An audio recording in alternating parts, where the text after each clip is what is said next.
വിദേശത്ത് പോയി പഠിക്കാൻ ആഗ്രഹിക്കുന്ന മലയാളി വിദ്യാർത്ഥികളും രക്ഷിതാക്കളും ഇന്ന് നേരിടുന്ന ഏറ്റവും വലിയ വെല്ലുവിളി എന്താണെന്ന് ചോദിച്ചാൽ പലർക്കും പറയാനുള്ളത് കാനഡ, ഓസ്ട്രേലിയ, UK, US എന്നീ ബിഗ് 4 രാജ്യങ്ങൾ സ്റ്റുഡന്റ് വിസ നിയമങ്ങൾ കടുപ്പമാക്കുന്നു, വിസകളുടെ എണ്ണം വെട്ടിക്കുറയ്ക്കുന്നു, കോഴ്സിന് ശേഷമുള്ള സ്റ്റേ ബാക്ക് അവസരങ്ങളിൽ നിയന്ത്രണം കൊണ്ടുവരുന്നു എന്നതാണ്. എന്നാൽ ഈ അവസരത്തിൽ വിദേശ പഠനം സ്വപ്നം കാണുന്ന ഇന്ത്യൻ വിദ്യാർത്ഥികളെ സ്വാഗതം ചെയ്യാൻ ഒരു പുതിയ രാജ്യം മുന്നോട്ട് വന്നിരിക്കുകയാണ്. ഏതാണ് ആ രാജ്യമെന്നല്ലേ? ന്യൂസിലൻഡ്. എഡ്യൂക്കേഷൻ ന്യൂസിലൻഡിന്റെ പുതിയ India and south Asian regional ഡയറക്ടറായ അഡ്രിയാൻ ഹെസ്റ്റ് നൽകിയ പുതിയ അഭിമുഖത്തിൽ ഇന്ത്യൻ വിദ്യാർത്ഥികൾക്കായി ന്യൂസിലൻഡ് ഒരുക്കുന്ന പദ്ധതികളെക്കുറിച്ചും അവസരങ്ങളെക്കുറിച്ചും വ്യക്തമായി സംസാരിച്ചിട്ടുണ്ട്. എന്തുകൊണ്ട് ന്യൂസിലാൻഡ് ഇന്ത്യൻ വിദ്യാർത്ഥികളുടെ പ്രധാനപ്പെട്ട കേന്ദ്രമായി മാറുന്നു, ഏതൊക്കെ മേഖലയിലാണ് അവിടെ സാധ്യതകൾ ഉള്ളത് എന്നാണ് നമ്മൾ ഇന്ന് വിശദമായി നോക്കുന്നത്. ബിഗ് 4 രാജ്യങ്ങളിലെ നിയന്ത്രണങ്ങളും ന്യൂസിലാൻഡിന്റെ നിലപാടും എന്താണെന്ന് ആദ്യമേ ഒന്ന് നോക്കാം. UK, US, ഓസ്ട്രേലിയ, കാനഡ തുടങ്ങിയ പരമ്പരാഗത പഠന കേന്ദ്രങ്ങൾ നിയമങ്ങൾ കർശനമാക്കുമ്പോൾ ന്യൂസിലാൻഡ് ഇതിനെ ഒരു വലിയ അവസരമായി തന്നെ കാണുകയാണ്. എന്നാൽ പെട്ടെന്നൊരു വലിയ തരംഗം ഉണ്ടാക്കുക എന്നതിനേക്കാൾ ദീർഘകാല അടിസ്ഥാനത്തിൽ ഗുണനിലവാരമുള്ള വിദ്യാഭ്യാസ പങ്കാളിത്തം കെട്ടിപ്പടുക്കാനാണ് ന്യൂസിലാൻഡ് ആഗ്രഹിക്കുന്നത് എന്ന് അദ്ദേഹം വ്യക്തമാക്കുന്നു. എഡ്യൂക്കേഷൻ ന്യൂസിലാൻഡിന്റെ ഏറ്റവും പുതിയ കണക്കുകൾ പ്രകാരം 2025 ന്യൂസിലാൻഡിലെ അന്താരാഷ്ട്ര വിദ്യാർത്ഥികളുടെ എണ്ണം 92,580 ഉയർന്നു വന്നു. 2024 11% വളർച്ചയാണിത്. ആകെ വിദേശ വിദ്യാർത്ഥികളിൽ 34% വിഹിതവുമായി ചൈനയാണ് ഒന്നാമത്.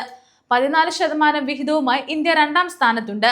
ന്യൂസിലാൻഡിലെ സർവകലാശാലകളിൽ മാത്രം 38,025 വിദ്യാർത്ഥികൾ പഠിക്കുന്നുണ്ട്.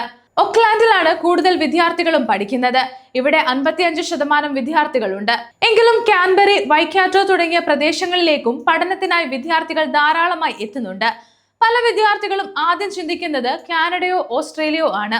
എന്നാൽ ന്യൂസിലാൻഡിലെ 8 സർവകലാശാലകൾ ലോകത്തിലെ ടോപ്പ് 2% റാങ്കിങ്ങിൽ ഉൾപ്പെടുന്നവയാണെന്ന കാര്യം പലർക്കും അറിയില്ല.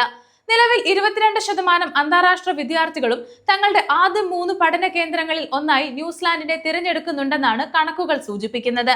ന്യൂസിലാൻഡിൽ പഠിക്കാൻ ആഗ്രഹിക്കുന്ന സൗത്ത് ഏഷ്യൻ വിദ്യാർത്ഥികൾക്ക് പ്രധാനമായും 4 മേഖലകളിലാണ് മികച്ച അവസരങ്ങൾ ഉള്ളത്. അഗ്രികൾച്ചർ ആൻഡ് അഗ്രിടെക് ആണ് ഇതിൽ ഒന്നാമത്തത്. കാർഷിക സാങ്കേതിക വിദ്യയിലും റിസർച്ചിലും ലോകത്തിലെ തന്നെ മുൻനിരയിൽ ഒന്നാണ് ന്യൂസിലാൻഡ്. അടുത്തത് എഞ്ചിനീയറിംഗ് ആൻഡ് റിസോഴ്സ് മാനേജ്മെന്റ് ആണ്. പിന്നെ വരുന്നത് ഹെൽത്ത് കെയർ ആണ്. പ്രത്യേകിച്ച് നഴ്സിംഗ് മേഖലയിൽ അവിടെ വലിയ തോതിലുള്ള സാധ്യതയാണുള്ളത്. അടുത്തത് എഡ്യൂക്കേഷൻ ആണ്. ഇവിടെ ടീച്ചിങ് മേഖലയിലും പ്രാദേശികമായി വൻ ഡിമാൻഡ് ഉണ്ട്. 2034 വരുമാനം ഇരട്ടിയാക്കാനുള്ള പദ്ധതികളും നടക്കുന്നുണ്ട്. അന്താരാഷ്ട്ര വിദ്യാഭ്യാസ രംഗത്തു നിന്നുള്ള വരുമാനം നിലവിലുള്ള 3.6 ബില്യൺ ന്യൂസിലാൻഡ് ഡോളറിൽ നിന്ന് 2034 7.2 ബില്യൺ ന്യൂസിലാൻഡ് ഡോളറായി ഉയർത്താനാണ് ന്യൂസിലാൻഡ് ലക്ഷ്യമിടുന്നത്. ഈ വലിയ ലക്ഷ്യം കൈവരിക്കാൻ ഇന്ത്യയെ പോലെയുള്ള വളരുന്ന വിപണികൾക്ക് നിർണായക പങ്കുണ്ട്. UK, ഓസ്ട്രേലിയൻ സർവകലാശാലകൾ ഇന്ത്യയിൽ സ്വന്തമായി ക്യാമ്പസുകൾ ആരംഭിക്കുന്നത് പോലെ ന്യൂസിലാൻഡ് സർവകലാശാലകൾ ഇന്ത്യയിൽ ക്യാമ്പസുകൾ സ്ഥാപിക്കുമോ എന്ന് പലരും ചോദിക്കാറുണ്ട്. നിലവിൽ ന്യൂസിലാൻഡ് സർവകലാശാലകൾ ഇന്ത്യയിൽ നേരിട്ട് ക്യാമ്പസുകൾ ഇല്ല. എന്നാൽ ഇതിനായുള്ള പ്രാഥമിക ചർച്ചകൾ നടക്കുന്നുണ്ടെന്നും ഭാവിയിൽ ഇന്ത്യൻ സ്ഥാപനങ്ങളുമായുള്ള സഹകരണത്തിലൂടെ ഇത് സാധ്യമാക്കാൻ ശ്രമിക്കുന്നുവെന്നും എഡ്യൂക്കേഷൻ ന്യൂസിലാൻഡ് അധികൃതർ സൂചിപ്പിക്കുന്നുണ്ട്. കാനഡയും ഓസ്ട്രേലിയയും UKയും വിസ നിയമങ്ങൾ ഘടിപ്പിക്കുമ്പോൾ മികച്ച പഠന നിലവാരവും തൊഴിൽ സാധ്യതയുമുള്ള ന്യൂസിലാൻഡ് ഇന്ത്യൻ വിദ്യാർത്ഥികൾക്ക് മുന്നിൽ മികച്ചൊരു ബദൽ മാർഗമായി മാറുകയാണ്. പ്രത്യേകിച്ച് അഗ്രികൾച്ചർ, എഞ്ചിനീയറിംഗ്, നഴ്സിംഗ്, ടീച്ചിംഗ് തുടങ്ങിയ മേഖലകളിൽ ഉപരിപഠനവും കരിയറും ആഗ്രഹിക്കുന്നവർക്ക് ന്യൂസിലാൻഡ് അനുയോജ്യമായ തെരഞ്ഞെടുപ്പാണ്.